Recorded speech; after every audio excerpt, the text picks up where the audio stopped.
જેતપરમાં થોડા સમયથી ખેડૂતો દ્વારા વિવિધ માંગણીઓ બાબતે ઉપવાસ કરવામાં આવી રહ્યું છે, જેના અનુસંધાને વિવિધ લેવલથી જે ખેડૂતો છે એમના સાથે વાત કરવામાં આવી હતી. તેના લેવલથી પણ વાત કરવામાં આવી હતી.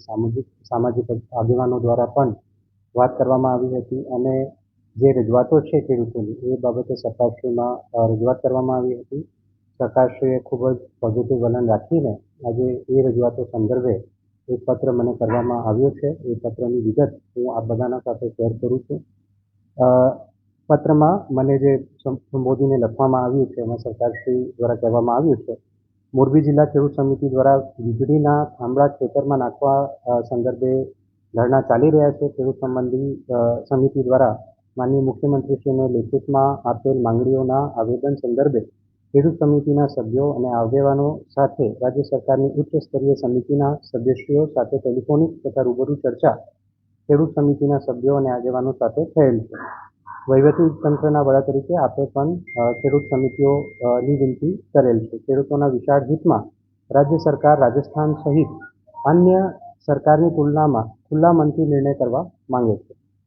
સમિતિના સભ્યશ્રીઓએ ટેલિફોનિક ચર્ચા દરમિયાન વાતચીત થયેલ છે. ટેલિફોનિક બાબતો ટેકનિકલ અને કાયદાકીય હોય જેનો ઉકેલ ચર્ચા વિચારણા અને સંવાદ વગર કોઈ પણ રાજ્ય અને દેશમાં સંભવ નથી. એનાથી આપ સૌ વિદિત છો. દેશમાં અને દુનિયામાં બનેલી ઘટનામાં પણ હમણાં આપણે જોયું છે કે સંવાદ અને ચર્ચા વગર ઉકેલ સંભવ નહોતા. રાજ્ય સરકાર પણ ચર્ચા સંવાદ કરીને માંગણીઓનું આખરી સ્વરૂપ આપવા માટે તૈયાર છે. તો ઉપરોક્ત સંદર્ભે રાજ્ય સરકાર વતી ખેડૂત સમિતિ અને આગેવાનોને રાજ્ય સરકારની ઉચ્ચ સ્તરીય સમિતિ સાથે સંવાદ અને ચર્ચા કરવા માટે સરકાર વતી આમંત્રણ પાઠવવામાં આવે છે. રાજ્ય સરકાર ચોક્કસ માને છે કે ખેડૂતોના હિતમાં ચર્ચા અને સંવાદથી જ ખેડૂતોના હિતમાં નિર્ણય લઈ શકાય, જેનાથી જે ખેડૂતોના ખેતરમાં વીજ પોલ ઊભા થયા છે તે પોતે ગેરમાર્ગે ન દોરાય અને અસમંજસમાં ન રહે એ પણ આપણી સામૂહિક જવાબદારી છે અને રાજ્ય સરકાર એ વસ્તુને સ્વીકારે છે. ખેડૂતોના કોઈ પણ જાતનો પ્રશ્ન માટે ધરણા કે અન્ય બાબતમાં પરેશાની ન ભોગવવી પડે તે હેતુથી ખેડૂત સમિતિના સભ્યોને રાજ્ય સરકારની લાગણી અને ચર્ચા માટે બોલાવવા રાજ્ય સરકાર વતી આમંત્રણ પાઠવવા વિનંતી છે.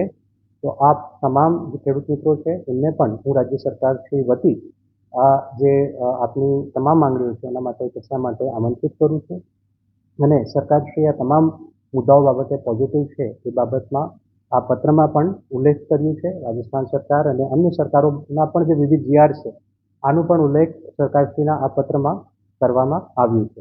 સરકારશ્રી એક સ્ટેપ આગળ વધીને તમામ ખેડૂતો સાથે વાત કરવા માટે તૈયાર છે. તમામ ખેડૂત મિત્રોને પણ મારી સરકારશ્રી વતી વિનંતી છે, આગ્રહ છે કે આપ લોકો પણ એક સ્ટેપ ભરો અને અહીંયા આવીને સરકારશ્રી સાથે સંવાદ કરો અને જે આપની માંગણીઓ છે ટૂંક સમયમાં એનું નિકાલ આવે એના માટે સરકારશ્રી પૂરતા પ્રયત્નો કરશે. એમાં ચોક્કસથી જે એમની માંગણીઓ છે એના માટે સમય અમે નક્કી કરીશું અને રાજ્ય સરકારશ્રી સાથે જરૂર જણાય તો અહીંયા અથવા ગાંધીનગરમાં જે વાતચીત છે એનું આયોજન કરવામાં આવશે. બિલકુલ, એનું જે નિકાલ છે એ વાતચીત અને ચર્ચા કરીને જ આવી શકે છે, પરંતુ તમામ મુદ્દાઓનું ઉલ્લેખ આ પત્રમાં આવી ગયું છે કે આ તમામ મુદ્દાઓ બાબતે સરકાર વિચારણા કરવા માંગે છે.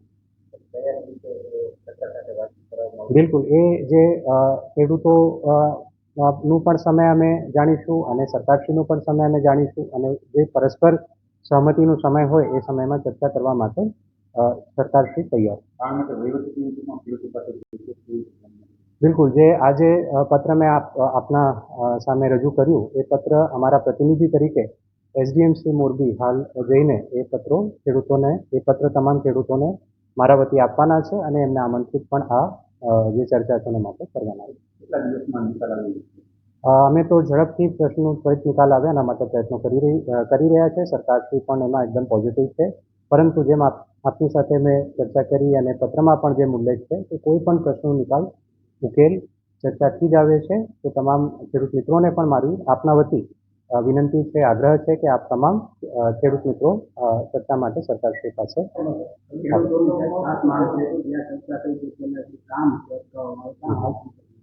હા, જે મારી પાસે માહિતી છે એ પ્રમાણે જેતપર ગામમાં કામ ઓલરેડી બંધ થઈ ગયેલું છે. આજે એક સમાચાર અમે જોયું તો એ ત્યાં આઈ થિંક કોઈ ખાડો હતો જેમાં કોઈ અકસ્માતનો ભય હતો એ કારણે ત્યાં કામગીરી કરવામાં આવી હતી.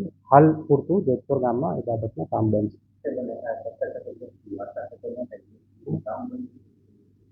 હાલના સંજોગોમાં તો કામ બંધ છે એટલું હું કહી શકું છું, પરંતુ ત્વરિત ચર્ચા થાય, ત્વરિત નિકાલ થાય અને ફરીથી બિકોઝ આ તમામ કામો જે છે એ દેશના વિકાસ માટે, ગુજરાતના વિકાસ માટે છે, એ પણ આપણે બધાએ સમજવાની જરૂર છે અને એને અટકાવવું કોઈ એનું સોલ્યુશન નથી.